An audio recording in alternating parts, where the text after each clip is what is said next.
This is Fit to Succeed in partnership with NordicFitnessEducation.com.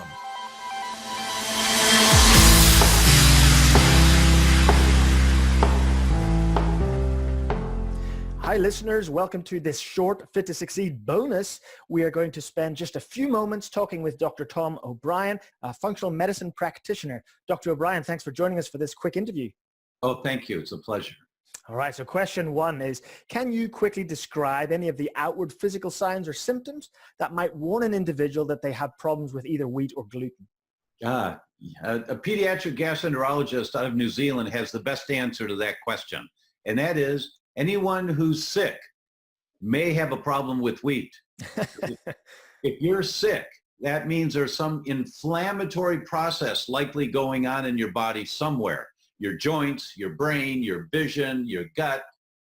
So if you have an inflammatory process going on at the cellular level, stop throwing gasoline on the fire. And wheat is the most common trigger for inflammation in our diets today.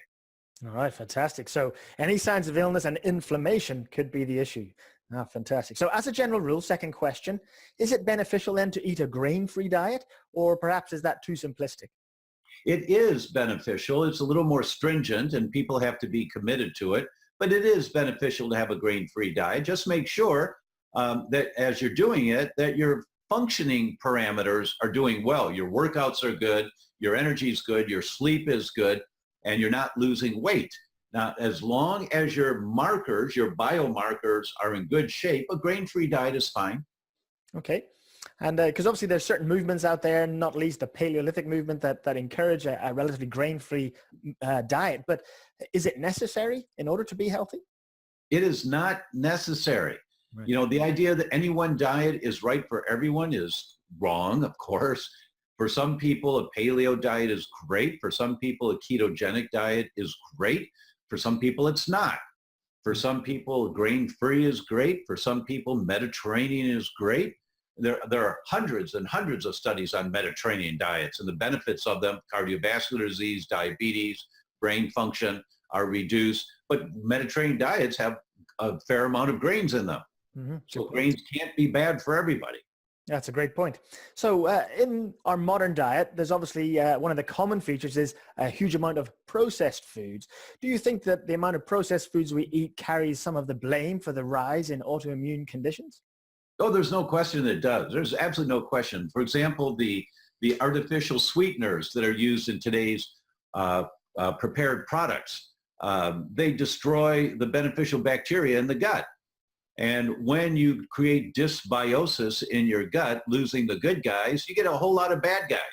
When you get a whole lot of bad guys in your gut, you get intestinal permeability.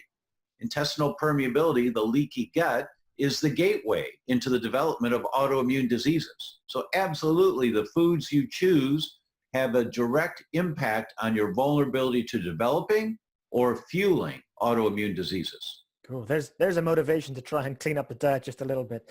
Last question then, Dr. Tom, is how do the problems in the gut potentially relate to the functioning of the brain? I'm asking that because I know you've just released a new book on the brain. Yes. Oh my goodness, yes. There's a great geek word called modulating. And the microbiome, the environment of your gut, has its hands on the steering wheel of how your brain works. It modulates brain function. Mm-hmm. For every one message from the brain going down to the gut, there are 9 messages from the gut going up to the brain. Oh, wow. Determining your brain hormones called neurotransmitters, how much melatonin you make, how much serotonin you make. That's controlled by the microbiota in your gut. Dr. Tom, it's been really fascinating just taking a few moments.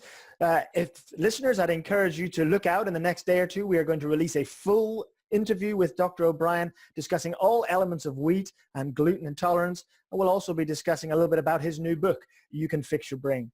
Dr. O'Brien, thanks for joining us. Thank you so much. If you enjoyed this podcast, please subscribe and share via social media. You can also rate the show on iTunes, Stitcher, or YouTube. If you'd like to know more about us, then check out our range of online courses at www.NordicFitnessEducation.com.